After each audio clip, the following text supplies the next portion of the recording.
부활의 아침, 삼위 하나님께서 우리를 소망과 생명의 자리로 부르셨습니다. 모두 자리에서 일어나 사망 권세를 이기시고 다시 살아나신 예수 그리스도께 기쁨으로 찬양하며 경배하겠습니다.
천사가 여자들에게 말하여 이르되 너희는 무서워하지 말라. 십자가에 못 박히신 예수를 너희가 찾는 줄을 내가 아노라. 그가 여기 계시지 않고 그가 말씀하시던 대로 살아나셨느니라. 와서 그가 누우셨던 곳을 보라. 아멘. 절망을 소망으로, 사망을 생명으로 바꾸신 하나님, 충만한 부활의 기쁨 안에서 주님이 예배하게 하시니 감사합니다. 대속의 은혜로 우리에게 생명 주신 주님을 경배하오니 오직 주님만 높임을 받아 주시옵소서. 부활의 능력으로 우리를 날마다 새롭게 하시고 세상 속에서 참된 빛으로 살아가게 하옵소서. 예수님의 이름으로 기도합니다. 아멘. 사도들의 가르침을 이어받은 사도신경을 공동체 신앙 고백으로 올려드리겠습니다. 전능하사 천지를 만드신 하나님 아버지를 내가 믿사오며 그 외아들 우리 주 예수 그리스도를 믿사오니 이는 성령으로 잉태하사 동정녀 마리아에게 나시고 본디오 빌라도에게 고난을 받으사 십자가에 못 박혀 죽으시고 장사한 지 사흘 만에 죽은 자 가운데서 다시 살아나시며 하늘에 오르사 전능하신 하나님 우편에 앉아 계시다가 저리로서 산자와 죽은 자를 심판하러 오시리라.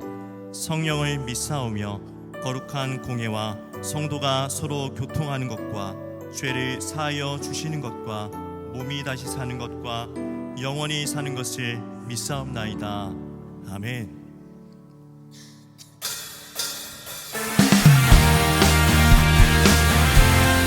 할렐루야. 이 부활의 아침에 사망 권세를 이기시고 다시 하신 우리 주님을 기뻐 찬양하십시다.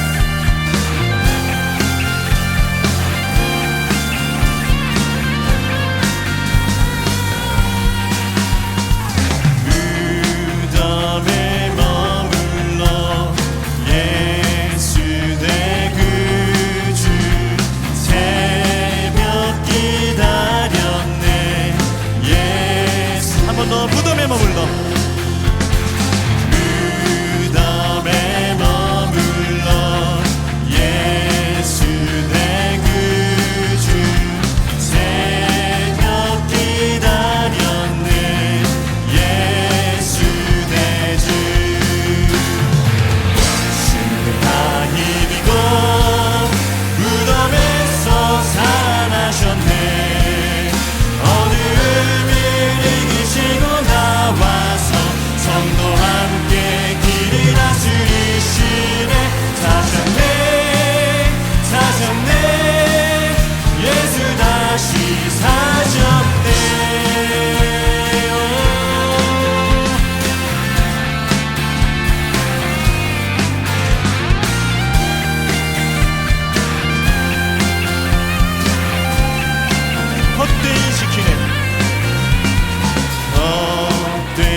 지키네. 예수 내 구주 헛되이 봉하네. 예수 내 주 원수 다 이기고 무덤에서 살아나셨네. 어둠을 이기시고 나와서 성도 함께 길이 다스리시네. 사셨네 사셨네. 예수 다시 사셨. 거기 못 가두네. 거기 못 가두네. 예수 내 구주 우리를 살리네. 예수 내 주 원수 다 이기고 무덤에서 살아나셨네. 어둠을 이기시고 나와서 성도 함께 길이 다스리시네. 사셨네 사셨네. 예수 다시 원수를 다 이기고 무덤에서 살아나셨네. 어둠을 이기시고 나와서 성도 함께 길이 다스리시네. 사셨네 사셨네. 예수 다 원수를 다 이기고 이기고 무덤에서 살아나셨네. 어둠을 이기시고 나와서 성도 함께 길이 다스리시네. 사셨네 사셨네. 예수 다시 사셨네. 사셨네 사셨네. 예수 다시 사셨네. 예수 부활했으니 예수 부활했으니 할렐루야. 만민 찬송하여라. 할렐루야. 천사들이 즐거워. 할렐루야. 기쁨 찬송 부르네. 할렐루야.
존귀와 권세와 영광 주님 홀로 받으옵소서. 더 큰 영광의 박수 올려드립시다. 할렐루야.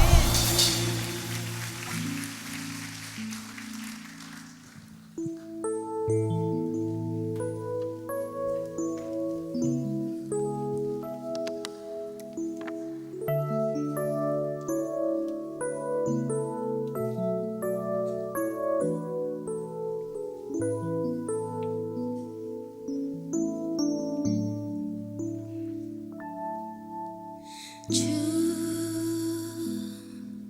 여호와는 광대하시도다.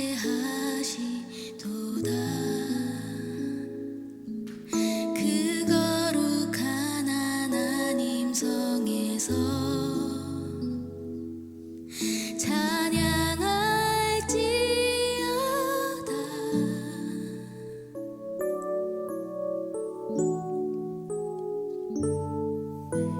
주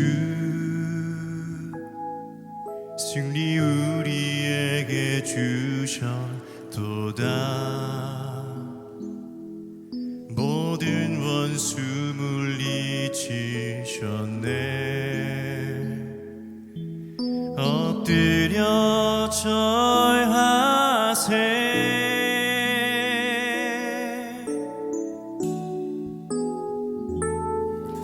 다 주의 크신 이름 높이며 우리에게 행하신 위대한 일 감사하세. 오 주의 신실하신 그 사랑 온 땅과 하늘 위에 계셔 홀로 영원하신 이름. 주 여호와는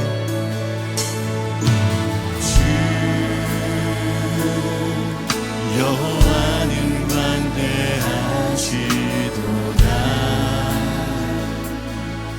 그 거룩한 하나님 성에서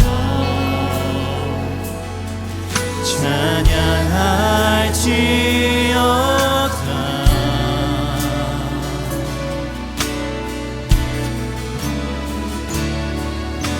주 승리 우리에게 주셨도다. 모든 원수 물리치셨네. 엎드려 절하세. 다 주의 크신 이름, 다 주의 크신 이름 높이며 우리에게 행하신 위대한 일 감사하세. 오 주의 신실하신 그 사랑 온 땅과 하늘 위에 계셔 홀로 영원하신 이름. 다 주의 크신 이름 높이며 우리에게 행하신 위대한 일 감사하세.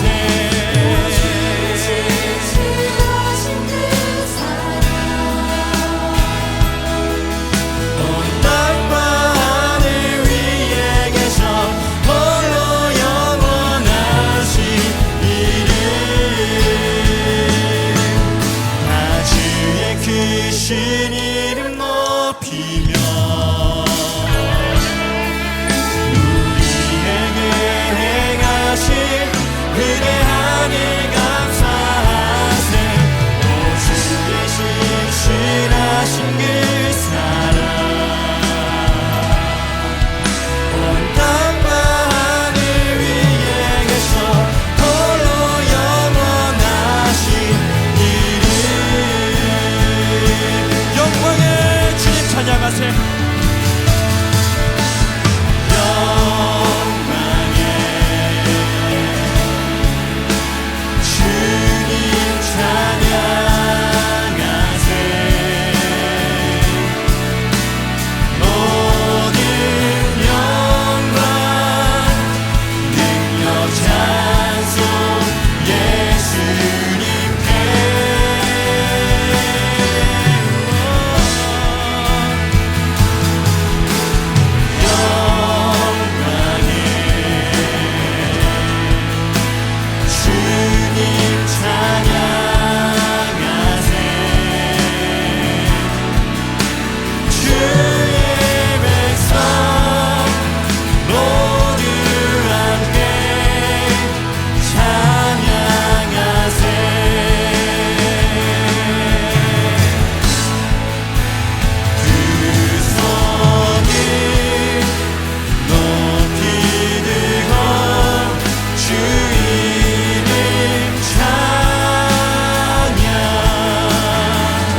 주님, 부활의 아침, 사망 은세를 이기시고 다시 사신 예수 그리스도의 이름으로 소망과 생명으로 가득 찬 이날에 우리를 예배의 자리로 불러주신 하나님 아버지께 감사와 찬양을 올려드립니다.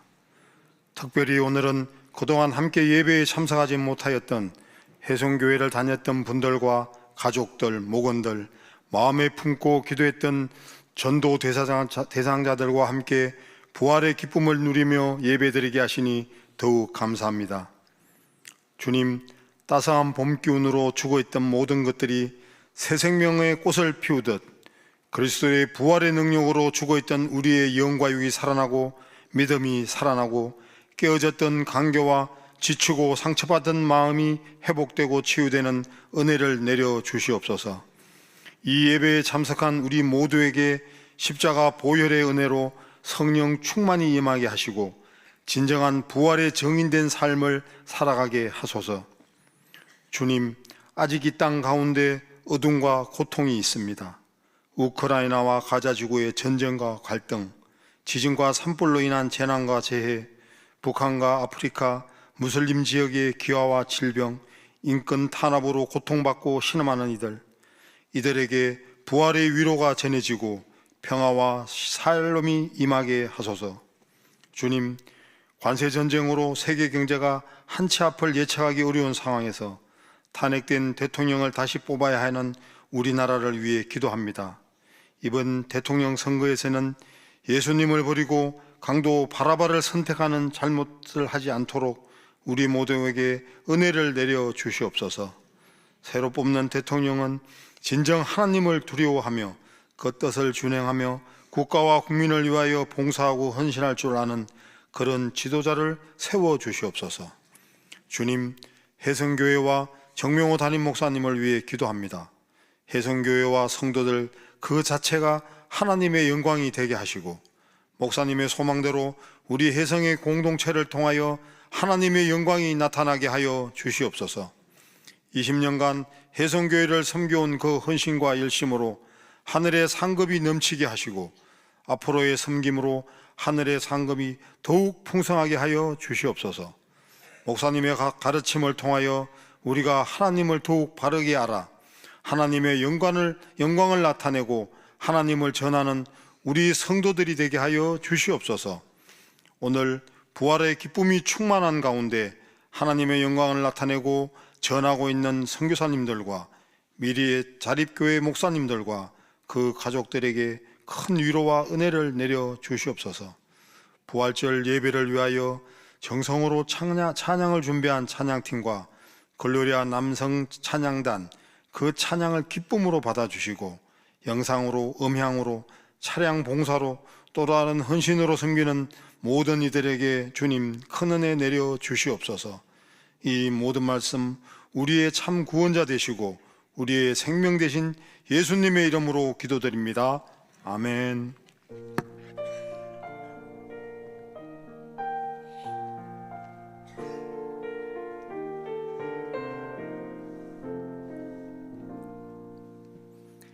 오늘 우리에게 주시는 하나님의 말씀은 요한복음 2장 22절의 말씀입니다. 화면을 참고하시어 합독하시겠습니다. 죽은 자 가운데서 살아나신 후에야 제자들이 이 말씀하신 것을 기억하고 성경과 예수께서 하신 말씀을 믿었더라. 아멘.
하나님의 영광 시리즈 설교 13번째입니다. 하나님의 영광과 그리스도의 부활을 연결지어 말씀을 나누도록 하겠습니다.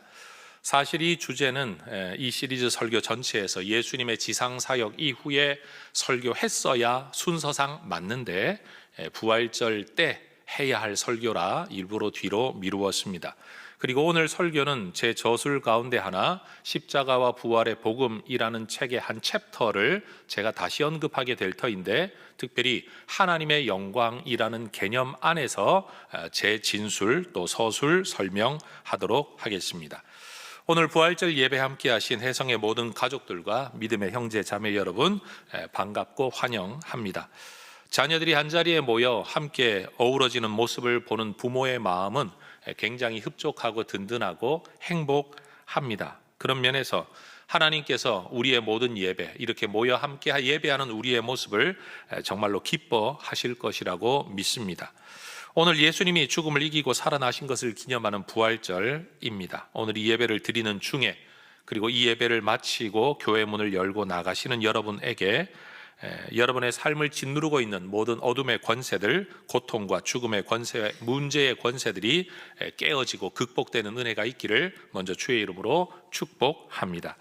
예수님의 부활을 언급하기 이전에 예수님께서 십자가 죽음의 전개 과정을 시간적 순서를 따라 잠시 되짚어 보도록 하겠습니다.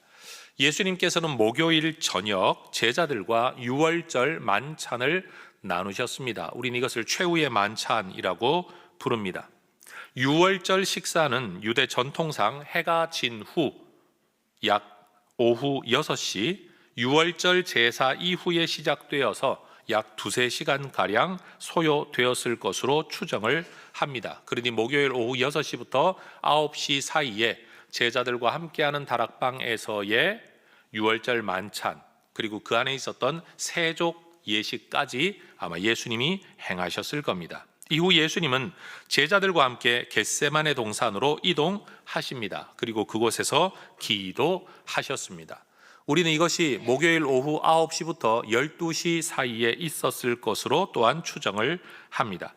그리고 자정부터, 이 자정은 금요일이 시작되는 자정이죠. 새벽 2시 사이 가롯 유다를 앞세워 겟세마네 동산으로 무기를 들고 몰려온 많은 숫자의 체포조에 의해서 예수님께서 붙잡히십니다. 금요일 새벽 있었던 일입니다. 그렇게 붙들려간 깊은 밤부터 금요일 새벽까지 예수님은 대제사장과 빌라도를 오가는 불법 재판을 받으십니다. 금요일 새벽 2시부터 6시, 7시 사이에 있었을 것으로 추정합니다. 깊은 밤부터 새벽까지 진행된 이 불법의 재판 이후에 예수님은 어떠한 변호인도 없이 재심의 기회도 없이 당일 오전 9시경 십자가 처형을 당하십니다. 금요일 오전 9시에 실행된 일입니다. 예수님은 십자가에 달려 금요일 오전 9시부터 오후 3시까지 달려 계셨던 것으로 우리는 추정을 합니다. 그런데 그 6시간의 시간 가운데 후반 3시간, 다시 말해 금요일 정오부터 오후 3시까지 갑자기 온 땅이 어두워집니다. 온 땅이 빛을 잃는, 태양이 빛을 잃어버리는 이 사건은 예수 십자가 앞에서 하나님의 슬픔, 하나님의 진노의 마음을 이 세상 가운데 드러내시는 하나님의 영광의 사건이라고 우리는 말할 수 있습니다. 하나님의 마음과 뜻은 항상 좋은 일에만 드러나는 것이 아닙니다. 하나님의 슬픔과 하나님의 진노가 드러나는 것 역시 하나님의 계시의 한 모습이라고 우린 인정해야 할 것입니다. 그리고 금요일 오후 3시쯤 예수님께서는 운명하셨습니다. 그렇게 운명하시고 장사 지낸 바 된 예수님은 토요일이 지나고 주일 아침, 일요일 아침 부활하십니다. 요일로 따지면 금요일이 지나고 토요일 안식일을 지나고 그 다음 일요일 아침 시간입니다. 이른 아침이라고 하니 몇 시인지 정확히 알 수는 없습니다만 분명히 새벽을 지난 아침이 오는 그 사이 시간이었을 겁니다. 우리는 예수님의 부활이 3일 만에 부활했다라고 말을 하는데 금요일 돌아가시고 토요일 주일이면 이틀 만에 부활하신 거 아닌가 라고 생각하는 분들도 아마 계실 겁니다. 그런데 관례적으로 보면 요즘 장례로 돌아가신 날을 장례 첫날로 삼고 사흘째 되는 날 여러분 발인하고 하관을 하죠. 사실 돌아가신 날로부터 따지면 만 이틀째입니다. 그런데 장례 자체는 사흘 동안 진행되니까 우리는 이것을 사흘장이라고 보통 부르죠. 이런 관례를 여러분이 이해하시면 아마 예수님을 왜 3일 만에 부활하셨냐라는 말이 좀 이해가 되실 듯 합니다.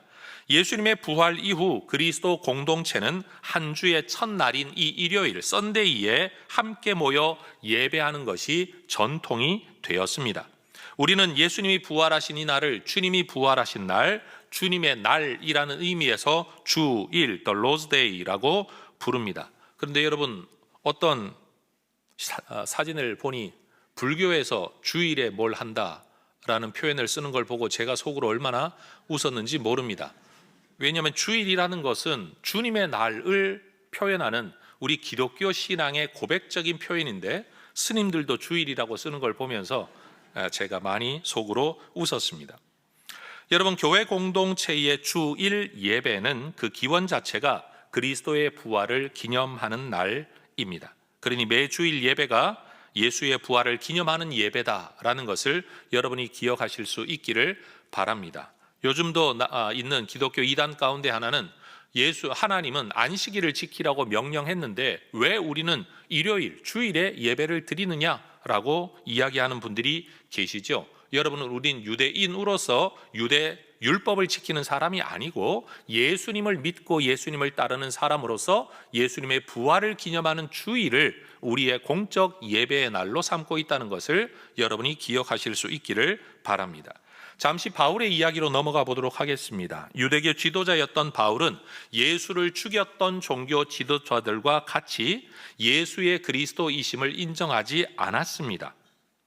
예수 십자가 처형 이후에도 여전히 예수를 따르며 예수 부활을 이야기하는 사람들, 그리스도인들을 그는 박해하는데 심지어 그들을 죽이기까지 했던 철저한 유대교 지도자였습니다. 그러던 그에게 부활하신 예수님이 찾아오십니다. 그리스도인들이 말하는 것처럼 그리스도인들이 믿는 것처럼 예수는 하나님의 아들이고 부활했다는 사실을 예수님이 직접 바울에게 보여주신 겁니다. 예수님께서 다메섹으로 가는 바울에게 부활의 모습으로 자신을 나타내신 것은 예수님께서 자신을 나타낸 예수님의 영광의 사건이라고 말할 수 있습니다. 예수님께서 자기 자신을 드러내어 보여주실 때 바울도 예수님을 믿을 수 있었습니다. 여러분, 하나님의 영광이 없이는 하나님에 대한 믿음이 불가능하다라고 말했던 것처럼 예수님께서 자신을 나타내실 때 바울도 예수님을 믿을 수 있었습니다. 이때 예수님은 바울에게 그가 보고 들은 것의 증인이 되도록 곧 예수 그리스도의 부활의 증인이 되도록 사명을 주셨습니다. 이제 바울은 이 세상에서 예수님께서 드러내어 나타내셨던 그 일들을 증언하는 사람, 곧 하나님의 영광을 위한 사역자, 예수님과 그리스도의 영광을 위한 사역자로 세워지게 되었습니다. 이 부르심 때문에 바울은 이후에 지중해 연안의 많은 도시들을 찾아다니며 예수를 따르는 교회 공동체를 세웠고 오늘날의 기독교 공동체의 초석을 놓게 되었습니다. 바울은 자신이 전하려고 했던 것, 보고 들은 것을 복음이라는 말로 표현했습니다. 따라하십시다. 보고 들은 것, 복음. 예수님은 그를 네가 보고 들은 것의 증인이 되라 라고 말씀하셨는데 바울은 자기가 보고 들은 것을 전하면서 그 보고 들은 것을 복음이라는 한 단어로 표현했다라는 겁니다. 바울과 교회 공동체가 보고 들은 것, 곧 복음을 전하려고 했던 이유는 뭐냐?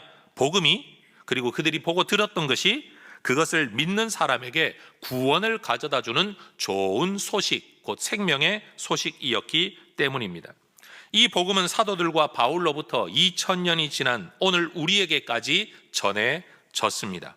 그리고 오늘 우리는 그들이 전한 그 복음을 믿고 따르며 우리도 직접 보고 들은 것은 아니지만 보고 들은 것을 전해받은 자로서 그것을 또한 전하는 삶을 살아가고 있습니다. 그렇다면 우리가 믿고 있는 이 구원을 받을 수 있다는 복음의 구체적인 내용은 무엇이냐? 그것은 고린도전서 15장 3절이 말한 것처럼 예수께서 그리스도로 죽었다, 그리고 부활하셨다라는 사실입니다. 여러분, 사람은 당연히 죽는 법인데 한 사람이 죽었다는 것이 뭐 그리 대단한 뉴스이겠는가 생각할 수 있습니다. 더군다나 인종과 민족이 다른 한 청년의 죽음이죠. 나름대로는 재판을 거쳐 지도자의 판결을 따라 죽은 죽음입니다. 그것도 시간적으로 보면 지금부터 2000년 전에나 일어났던 일이고, 저 먼 이스라엘 땅에서 한 사람의 죽은 이야기가 오늘 뭐 그렇게 대단한 일이겠습니까? 아무리 예수님의 죽음이 억울하다고 한들 인류 역사에서 그렇게 억울한 죽음을 당한 사람이 한둘이겠습니까? 그러나 우리가 예수의 죽음에 주목하는 것은 예수의 죽음이 나사렛 그 땅에서의 한 목수의 죽음, 또는 죄인의 죽음, 아니면 정치범의 죽음이 아니라 그 죽음은 곧 그리스도의 죽음이라는 사실 때문입니다. 예수의 죽음은 우리의 죄를 대신하기 위한 대속의 죽음이기 때문에 또한 우리에게 중요합니다. 우리를 대신하여 죽었다는 것 중요한데, 죽어준 사람이 아무런 평상적인 사람이 아니라 그가 곧 그리스도이시다, 하나님의 아들이시다는 사실, 이 두 가지 사실, 하나님의 아들이 우리를 위하여 대신 죽어주셨다, 이것이 예수 죽음의 의미인 겁니다. 이 일은 사람의 계획에 의해 일어난 일이 아닙니다. 우리를 살리시려는 하나님의 사랑 때문에 일어난 일입니다. 다시 말해, 그리스도의 죽음은 단순히 그리스도가 죽었다는 게 아니라 그리스도께서 우리 죄를 대신하여 대속의 죽음을 죽으신 이유가 뭐냐? 우리를 향한 하나님의 사랑, 의도된 계획, 그 일 때문이라는 사실이죠. 그런데 그렇게 십자가에서 우리 죄를 대신하여 죽임당한 예수님이 다시 살아나셨습니다. 예수님의 부활은 어느 한 귀퉁이에서 일어난 일이 아닙니다. 부활하신 예수님께서는 적극적으로 부활한 자신의 모습을 사람들에게 나타내셨습니다. 그러니 부활하신 예수님께서 자신을 세상 가운데 나타내셨다라는 점에서 이것 역시 그리스도의 영광의 사건이라고 말할 수 있습니다. 성경의 기록을 보면 부활하신 예수님께서는 막달라 마리아, 요한나, 야고보의 어머니 마리아, 또 다른 여자들에게, 엠마오로 가는 두 제자에게, 문을 닫고 방 안에 모여 음식을 먹던 제자들에게, 그리고 예수 부활을 직접 경험하고 싶어 했던 도마에게, 예수 죽음 후에 제자됨을 버리고 피하여 갈릴리에서 물고기를 잡고 있던 제자들과 특별히 베드로에게 자신을 나타내셨습니다. 예수님의 부활은 누군가가 지어낸 거짓말이라고 여겼던 바울은 자신이 직접 부활한 예수를 만난 이후에 자기도 부활의 증인이 되었습니다. 그 바울이 고린도전서를 기록하였던 주후 60년 어간까지도 예수 부활을 직접 목격하였던 수백 명의 사람들이 살아남아 있어서 당장이라도 그들을 통해 예수 목격 이야기를 생생하게 들을 수 있었던 역사적 사실이 바로 부활입니다. 예수님께서 부활하시기 전 이 땅에서의 사역을 하시는 동안 예수님께서는 정말 놀랍게 말씀을 가르치셨고 정말 많은 기적을 행하셨지만, 정작 예수님의 형제들, 아버지를 요셉으로 어머니를 마리아로 두고 있었던 예수님 이후에 출생되어진 이 집안의 예수님의 동생들은 그 누구도 예수님을 믿지 않았습니다. 그런데 예수님의 형제였던 야고보는 예수님의 그 많은 기적의 이야기를 듣고서도, 그 많은 가르침의 이야기를 듣고서도 예수님을 믿지 않았는데, 예수 부활을 목격한 이후 그는 예수님을 믿게 되었습니다. 그리고 사도행전 15장을 보면 초대교회에서 예수님을 증언하고 가르치는 교회의 장로, 지도자 가운데 한 사람이 되었습니다. 예수님의 부활은 이단 사이비 신앙인들처럼 조작된 거짓말을 집단적 세뇌로 만들어낸 교리가 아닙니다. 바울에게는 예수님의 십자가 죽음과 부활을 외치는 것이 전혀 거리낌이 없었습니다. 부끄럽지 않았습니다. 바울은 자신이 보고 들은 이 부활에 대하여 일생 동안 증언하는 사람이 되었습니다. 여러분이라면 거짓말을 전파하기 위해 여러분 죽음의 위기를 넘어서고 감옥의 위기를 넘어서실 수 있겠습니까?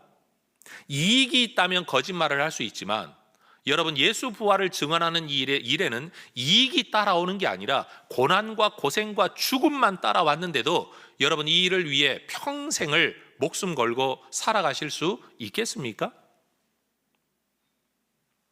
제자들 역시 예수 부활과 그것을 목격한 이후에야 예수님의 십자가 죽음과 부활이 어쩌다가 일어난 우발적 사건이 아니라 하나님께서 인간 세상 가운데 자신을 나타내신 이후로 인간 역사 안에서 성경 기록을 통해, 다시 말해 구약의 모든 예언을 통해 반복하여 예언하시고 계시하셨던 것이 바로 그리스도의 죽음과 부활이라는 사실을 그들은 뒤늦게 깨달아 알게 되었습니다. 그렇죠, 여러분?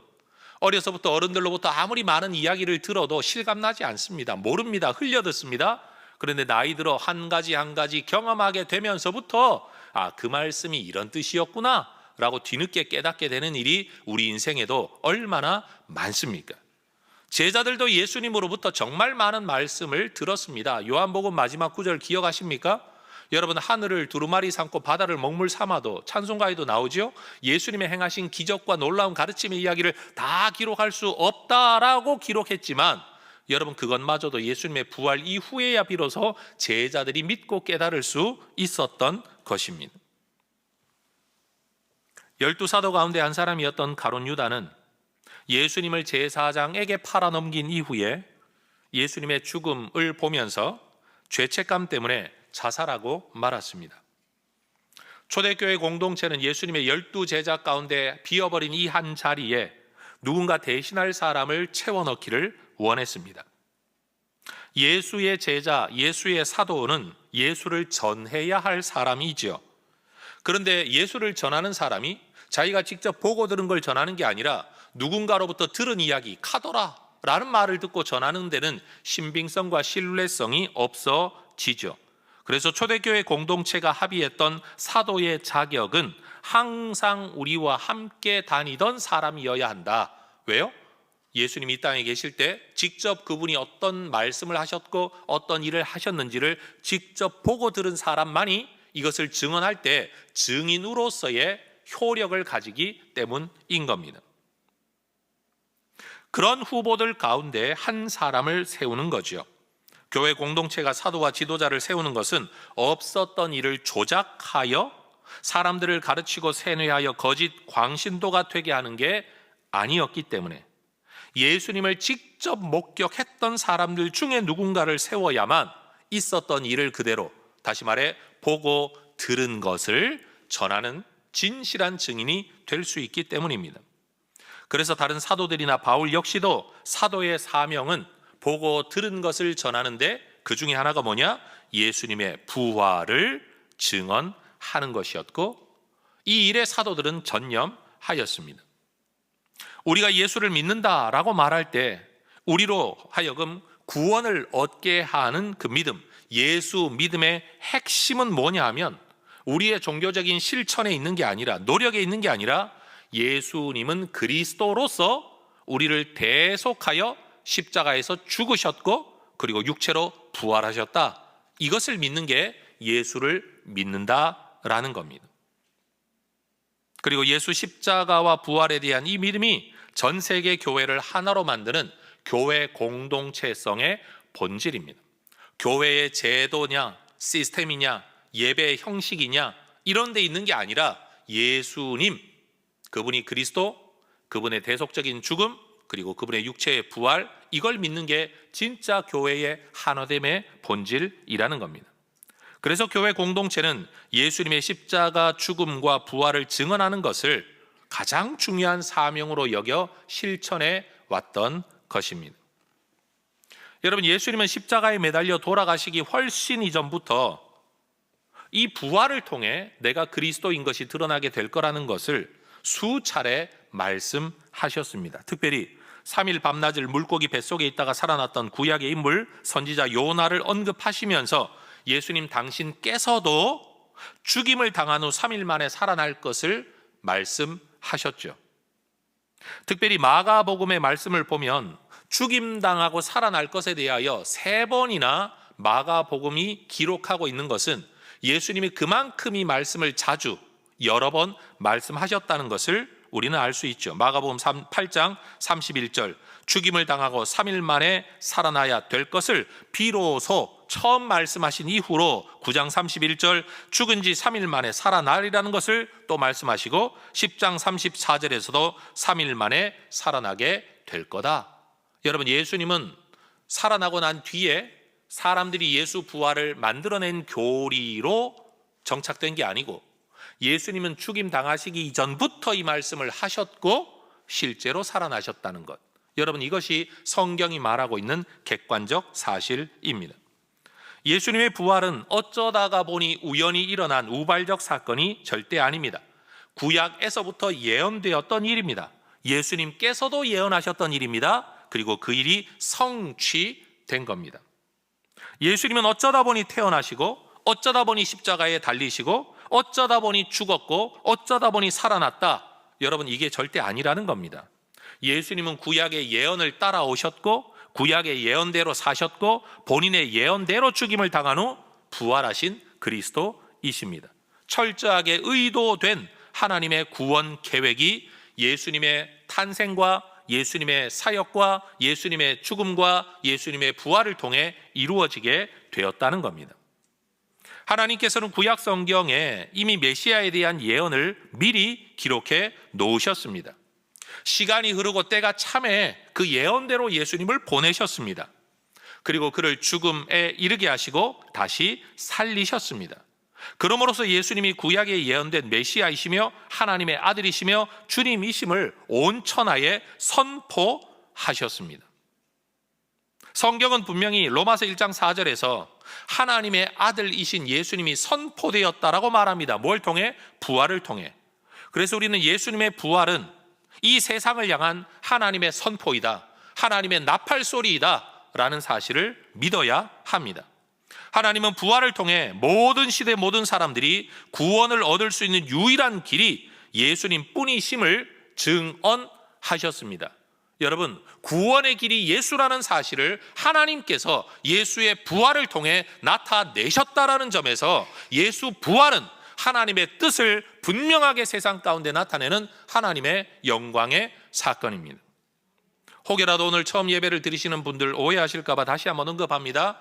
지금 13번째 이어지고 있는 하나님의 영광이라는 설교 시리즈의 핵심 개념이 뭐냐 하면 하나님의 영광은 인간이 하나님을 영화롭게 하고 뭔가를 돌려드리고 높여드리는 게 아니라 하나님께서 자신을 세상 가운데 나타내시는 셀프 리빌레이션, 자기 계시의 사건이 곧 하나님의 영광이라고 정의하고서 이 개념 안에서 우리는 지금 성경의 흐름과 모든 사건들을 살펴보고 있는 중에 있습니다. 그러니 예수 부활의 사건은 하나님께서 구원의 길을 세상 가운데 보여주시고 나타내시는 명확한 하나님의 영광의 사건입니다. 마귀는 메시아로 오신 예수님을 죽이기만 하면 하나님의 모든 구원 계획을 허사로 만들 수 있다라고 생각했던 것 같습니다. 그래서 사람들을 선동하고 종교 지도자들의 시기심을 부추기고 가룟 유다의 물질적 욕심의 마음을 움직여 예수님을 죽게 만들었습니다. 구원자 메시아인 예수가 죽었으니 더 이상 메시아로서의 구원 행위는 불가하다라고 그는 확신했을 것입니다. 그러나 예수 죽음 때문에 이겼다라고 생각하고 있는 마귀와 세상 앞에서 우리 하나님은 부활이라는 누구도 생각하지 못했던 히든 카드를 꺼내어 드신 겁니다. 예수 부활은 이 세상을 향한 하나님의 선포입니다. 구원 역사의 선포입니다. 예수가 하나님의 아들이시며 그가 죽음을 이렇게 이기실 것이라는 것을 보여주는 하나님의 계시였습니다. 예수 부활은 하나님의 사랑을 드러내고 인간의 죄를 드러내고 구원의 길을 드러내는 하나님의 영광의 사건인 겁니다. 여러분, 우리가 아는 바와 같이 시대나 지역 그리고 문화마다 상식이 다릅니다. 지성의 수준도 다릅니다. 1000년 전의 상식과 지금의 상식이 다를 거고 여러분, 한국 땅의 상식과 아프리카 땅의 상식이 다를 겁니다. 지적인 깨달음이라는 것 또는 상식이라는 것, 여러분 이것은 구원을 얻을 만한 객관적인 믿음의 증거와 기준이 될 수가 없습니다. 왜냐하면 시대마다 다를 거기 때문에. 시대마다 다른 것을 가지고 어떻게 온 인류의 보편적인 구원의 길을 이야기할 수 있겠습니까? 기적이나 놀라운 일을 행하는 것도 여러분 믿음의 근거가 될 수 없습니다. 왜냐하면 타 종교에서도 때로는 과학의 발달에 따라서도 여러분 우리는 기적이라고 말할 만한 일들이 얼마나 많이 일어나고 있는지를 우리는 설명할 수 없는 일들이 세상 가운데 있다는 것을 잘 알고 있습니다.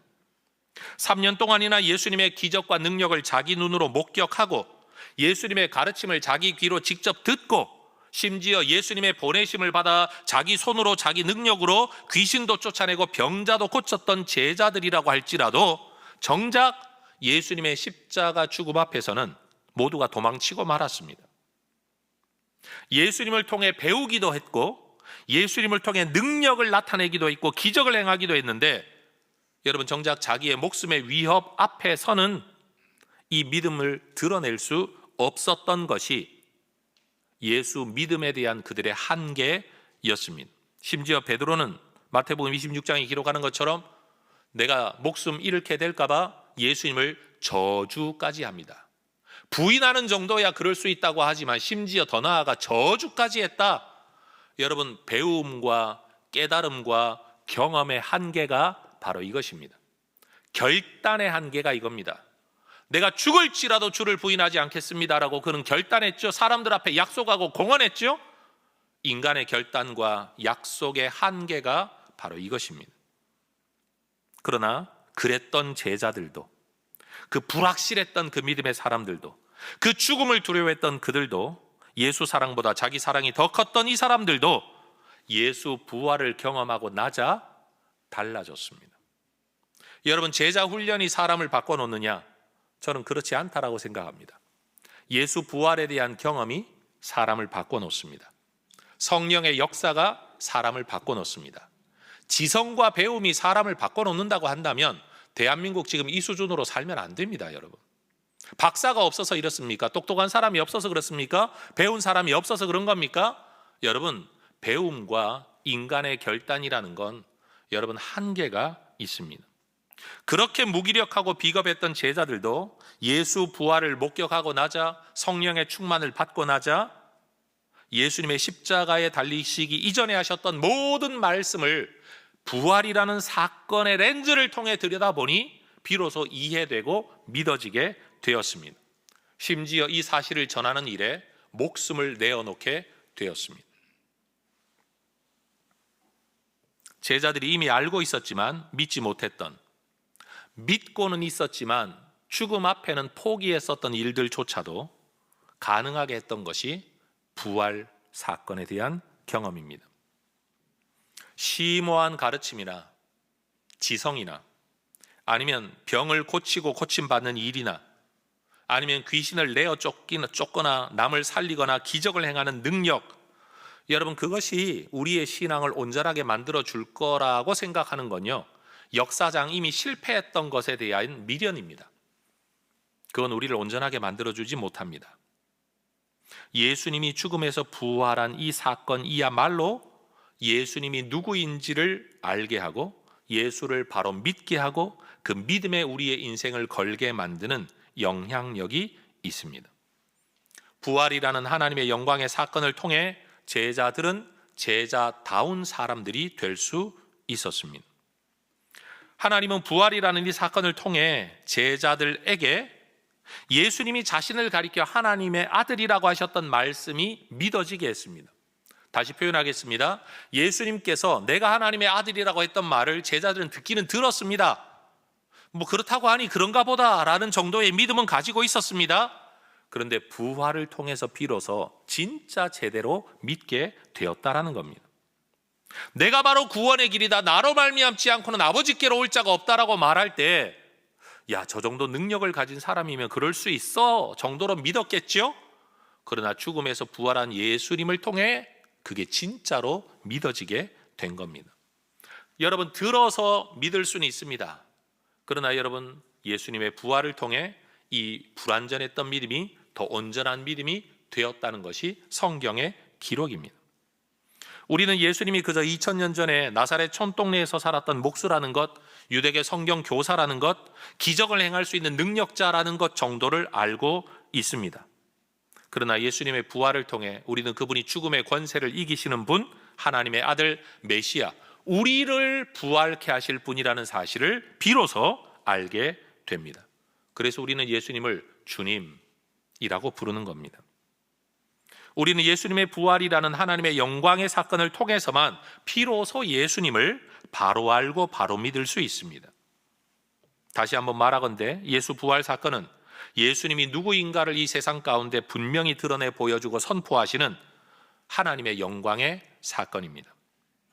여러분, 예수 부활 사건은 자연스러운 인간 세계의 일이 아닙니다. 생명 없는 곳에 생명을 부여한 사건은요, 창조주만이 할 수 있는 겁니다. 인간이 할 수 있는 일이 아닙니다. 죽었던 예수에게 생명을 불어넣을 수 있는 능력을 가진 하나님만이 진짜 창조주 하나님인 겁니다. 여러분, 세상에는 신이라고 일컬어지는 많은 존재가 있다라고 사람들은 말을 합니다. 신이라고 칩시다. 그러나 그 많은 신들 가운데 여러분, 누가 세상을 만들었느냐? 뭘로 검증할 겁니까? 누가 보았습니까? 아무도 알지 못합니다. 그러나 예수를 죽음에서 부활시킨 그 하나님이야말로 사람들에게 생명을 줄 수 있는 하나님이라는 사실이 드러나게 된 것이죠. 예수 부활을 통해 우리 눈으로 보지 못한 하나님의 창조를 우리는 믿을 수 있게 되는 겁니다. 생명 없이 생명 잃어버린 죽음에 생명을 주실 수 있는 분이라면 없는 생명을 만들 수 있는 분이라는 것을 우리는 비로소 알 수 있게 되는 거죠. 예수님의 부활은 단순히 예수님이 하나님의 아들이라는 것만 우리에게 보여준 게 아니라 그 하나님의 아들이신 예수님이 믿고 가르치고 따르고 섬겼던 그 하나님이 진짜 하나님이라는 것을 또한 우리에게 알려줍니다.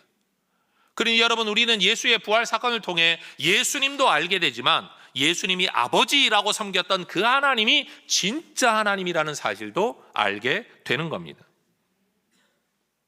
그러니 여러분, 예수 부활의 사건이야말로 예수님을 드러내주는 예수 영광의 사건, 하나님이 누구인가를 드러내어주는 하나님의 영광의 사건이라고 말할 수 있다는 거죠. 여러분, 부활은 이렇게나 우리 신앙의 중요한 일입니다. 2000년 전 유대 땅에서 일어난 이 사건이 오늘 이 땅을 살아가는 우리에게 과연 무슨 의미가 있을까요? 여러분, 이 땅에서 일어난 모든 다른 종교의 사건은 역사 속에서 일어난 인간의 사건일 뿐입니다. 그가 뭘 깨달았다고 하더라도 인간의 일이고, 그가 대단한 삶을 살았다고 해도 인간의 일일 뿐입니다. 세상의 모든 종교는 그 나름의 고상한 가치를 가지고 있습니다. 저는 모든 종교의 위대함과 탁월함과 남다른 숭고함을 저는 다 인정합니다.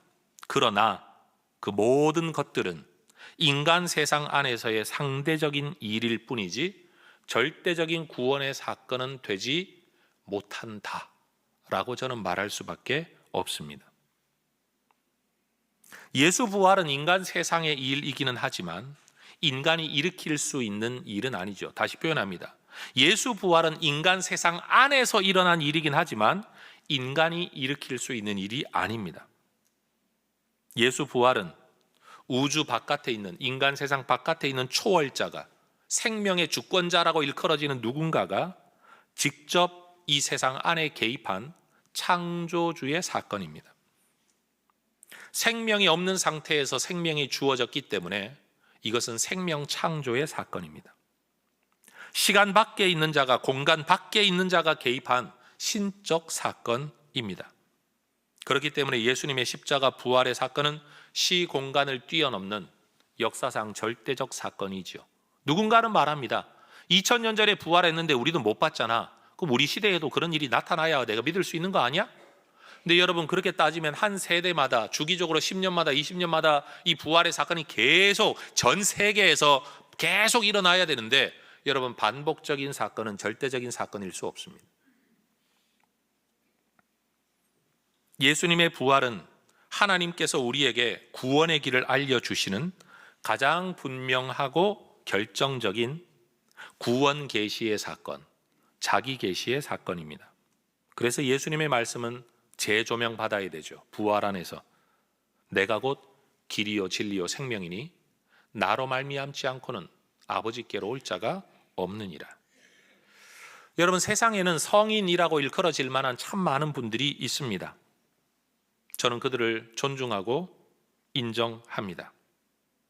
그러나 우리는 왜 그 많은 성인들 중에 예수님만 구원자라고 합니까? 세상에 아무리 많은 성인이 있고 아무리 많은 종교가 있어도 해결하지 못하는 두 가지가 있습니다. 첫 번째는 인간의 죄 문제입니다.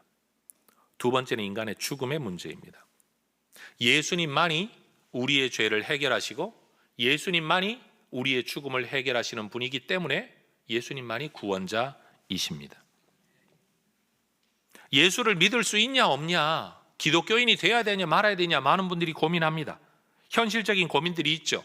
감정적으로 감동이 없고 지성적으로 동의가 안 되기도 하고 체험도 없고 교회 문제점을 보나 예수쟁이들의 문제점을 보나 내가 이 신앙을 가져야 되나 말아야 되나 고민하는 분들이 많습니다. 내 집안 내력이 불교인데 아니면 타종교인데 이제 와서 내가 하면 배신하는 거 아닌가라는 생각을 가질 수도 있습니다. 그런데 그런 모든 고민하는 우리에게 우리 하나님께서는 부활이라는 사건을 내미시면서 네가 가지고 있는 그 모든 문제하고 이 부활이라는 사건을 가지고 비교해서 고민 한번 해보라고 말씀하십니다. 우리가 가지고 있는 그 모든 문화적 익숙함과 내 전제, 그것을 넘어서는 이 부활의 사건. 저는 분명히 말합니다. 사도행전 4장 12절이 말하는 것처럼 예수 그리스도의 십자가와 부활의 사건 밖에서는 구원이 일어날 수 없습니다. 죄 문제를 해결하지 않았는데 구원받을 수 없죠. 여러분, 죄에 대한 정당한 대가를 치렀는데 그럼 영원한 죽음뿐입니다. 죄를 해결하지 않았는데 영원한 구원이 있을 수가 없고 죄의 대가를 치렀다고 한다면 죽음밖에 없는데 죽음 뒤에 무슨 생명이 있습니까? 그런데 예수님께서는 죄 문제를 해결하시고 죽음의 문제를 해결하셨습니다. 그래서 하나님은 말씀하십니다. 천하 인간 중에 구원을 받을 만한 다른 이름을 우리에게 주신 일이 없다. 여러분, 예수님의 부활은 역사적 사실입니다. 우리를 구원하려고 하나님께서 창세로부터 계획하시고 이루셨던 우리 하나님의 계획, 우리를 위한 구원의 길과 방법입니다. 자, 이제 이걸 믿을 거냐 말 거냐 하는 건 우리에게 달려 있습니다. 그러나 기억해야 됩니다.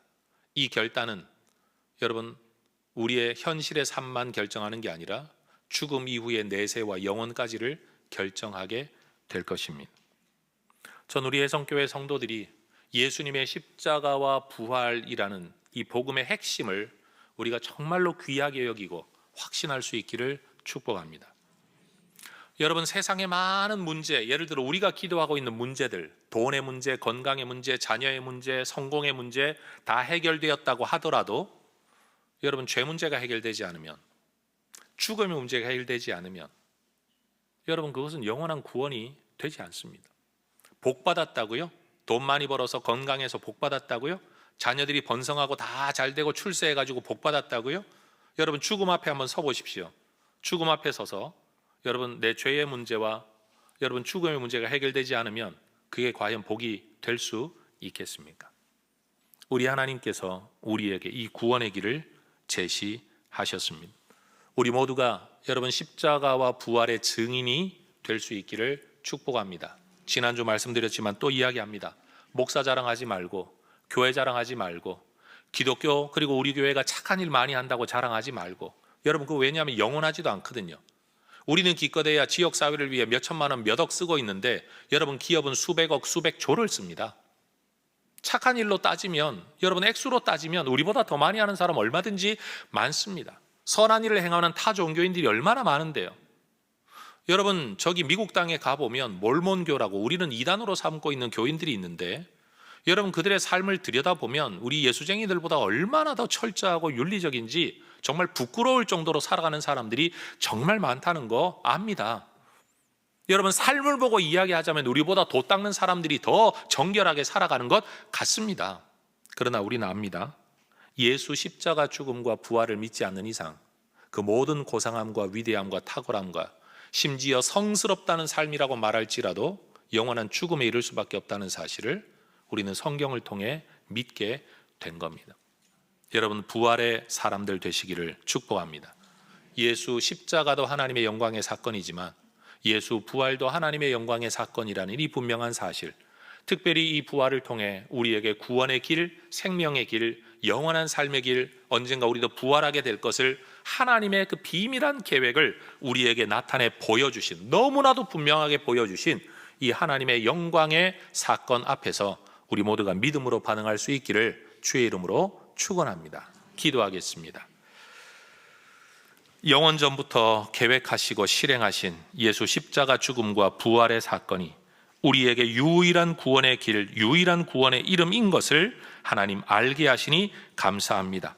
모르는 길을 찾아 구원받아야 한다면 하나님 어떻게 해서라도 노력해야 되겠는데 우리에겐 그러한 능력이 없지만 하나님이 이것을 우리에게 나타내 보여주셨습니다. 감사합니다. 하나님 보여준 이 길 믿음으로 반응하고 생명으로 들어가는 하나님의 은혜 앞에 믿음으로 반응하는 주의 종들 되게 하여 주옵소서. 예수님 이름으로 기도합니다. 아멘. 자리에서 일어나 찬양하며 봉헌하겠습니다.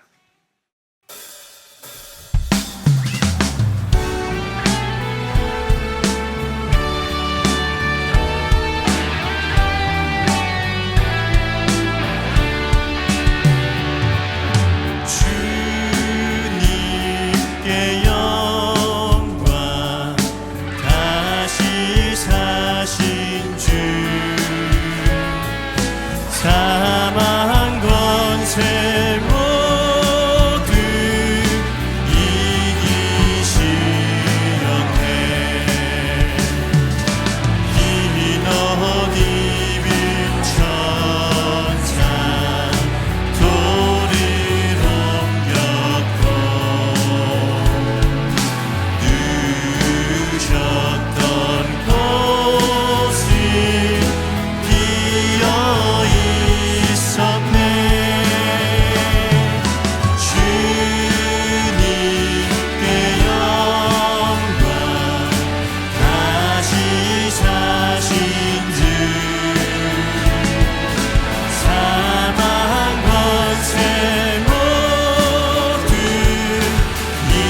이기시렸네. 부활의 주님 나타나시사 두려움과 의심 물리치셨네. 주의 교회 기뻐 찬송하여라. 다시 사신 주님 죽음 이겼네. 주님께 영광, 다시 사신 주,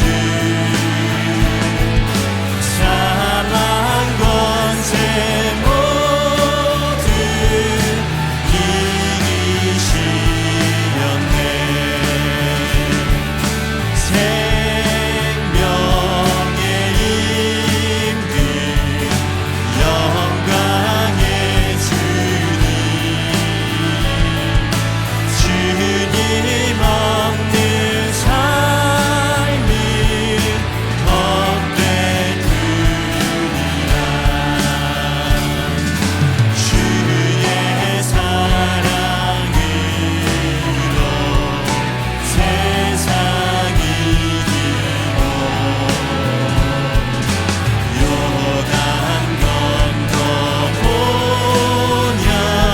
본향하게 하소서.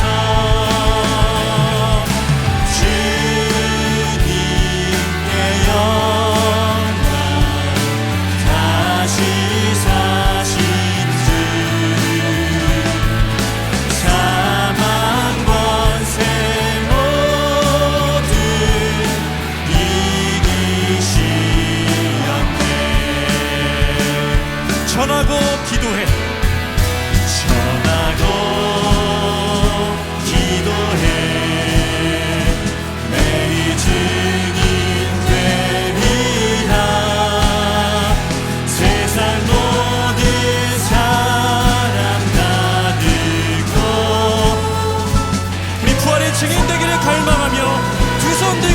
합시다.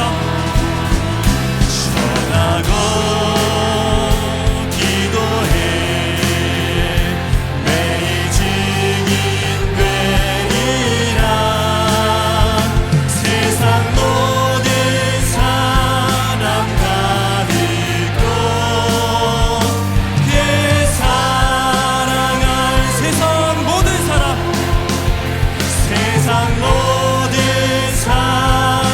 가득고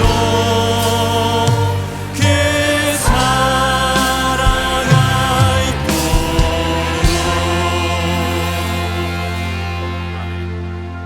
봉헌의 서양문 함께 고백하겠습니다. 우리를 영원한 죽음에서 건져내신 전능하신 하나님께서 내 삶과 소유의 주인이심을 고백합니다. 은혜로 채워주시는 모든 것들을 지혜로운 청지기로 바르게 사용하겠습니다. 살아가는 동안 물질의 어려움이 있더라도 합력하여 선을 이루시는 아버지 하나님을 더욱 의지하겠습니다. 하나님 나라와 교회 공동체를 세워가는 일에 몸과 마음과 물질로 기쁘게 헌신하겠습니다. 내 삶의 필요를 따라 좋은 것으로 넘치도록 후히 베풀어 주실 하나님을 기대합니다. 아멘. 우리 예수님의 죽음이 내 죄의 문제를 해결하고 예수님의 부활이 나의 영원한 죽음의 문제를 해결하는 하나님의 구원의 길이며 하나님의 영광의 사건임을 믿습니다. 하나님 이 일에 대하여 하나님 앞에 감사하며 예배합니다. 내 생일 하나를 맞이하여도 선물 받고 축하받고 기념받고 기억되고 사람들 앞에 높임받기를 원하는 우리가 정작 예수님의 죽음과 부활에 대하여 정말 나 하나의 생일을 넘어서는 온 인류의 구원의 길이 되는 이 놀라운 사건 앞에 마땅한 경배와 마땅한 감사와 마땅한 예물을 올려드리는 하나님의 사람들 되게 하여 주시기를 원합니다. 하나님 앞에 인색하지 않게 하시고 하나님 앞에 은혜를 깨닫지 못하는 무지한 자들 되지 않게 하옵소서. 더불어 세상 어떤 종교에서라도 나타날 수는 있는 어떤 일들을 이야기하는 것이 아니라 어디에서도 발견할 수 없는 죄 문제 해결과 죽음 문제 해결인 이 예수의 사건을 전파하고 전도하고 보고 들은 것의 증인이 되는 일에 우리 모두가 게으르지 않도록 은혜 베풀어 주시옵소서. 예수 공동체인 우리 해성교회가 바로 이 일에 하나님 우리의 모든 것들을 걸고 순종하는 아버지 하나님의 생명의 전파의 공동체가 되게 하여 주시옵소서. 이 일을 위하여 우리의 삶을 사용하시고 우리의 예물도 사용하여 주시옵소서. 이 일을 위하여 내 삶을 드리고 예물 드리기를 기뻐하는 주의 종들 또한 되게 하여 주시옵소서. 예수님의 이름으로 기도합니다. 아멘. 우리를 대신하여 십자가에 죽으시고 부활하신 우리 주 예수 그리스도의 은혜와 아들을 부활시키면서 우리도 부활할 것을 나타내 보여주신 아버지 하나님의 사랑하심과 그 부활의 증인, 증거로, 보증으로 우리 안에 오셔서 일하고 계신 성령 하나님의 충만한 역사하심이 하나님의 영광의 사건인 부활을 기억하고 부활의 증인으로 살기를 소망하는 또 부활의 대상이 될 것을 기쁨으로 소망하며 예배하며 살기를 소망하는 우리 모든 믿음의 백성들 위에 이제와 영원토록 함께 있을지어다. 아멘.